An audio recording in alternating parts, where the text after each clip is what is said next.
జై శ్రీరామ్. ఓం నమ శివాయ. ఫిబ్రవరి 15వ తారీఖు ఆదివారం మహాశివరాత్రి.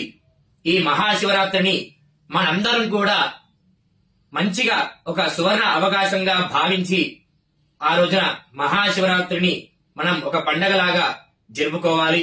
ఎందుకంటే ఆదివారం సెలవు దినం కాబట్టి సహకుటుంబ సపరివార సమేతంగా అందరూ కూడా శివాలయానికి వెళ్లి ఆ యొక్క స్వామివారికి అభిషేకాది పూజా కార్యక్రమాల్లో పాల్గొని ఆ దేవాలయంలో ధ్యాన ముద్రలో కూర్చొని ఓం నమ శివాయ లేదా నమశంకరాయ అనే మహామంత్రాల్ని జపం చేసినా చాలు, ఎంతో పునీతులమైపోతాం మనందరం.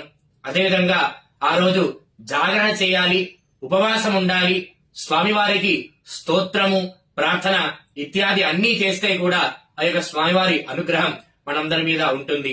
అలాగే అదే రోజున శివుడికి మనందరం ఎలా అభిషేకం చేయాలి, ఆ శివలింగానికి అభిషేకం ఎలా చేయాలి, అభిషేకం చేసేటప్పుడు మన నోటి నుంచి ఏమని అంటూ ఉండాలి అనేది రెండో భాగంలో తెలుసుకుందాం. అందరూ కూడా ఈ యొక్క విషయాన్ని మన హిందూ బంధువులందరికీ కూడా షేర్ చేయాలని కోరుతున్నాం. జై శ్రీరామ్.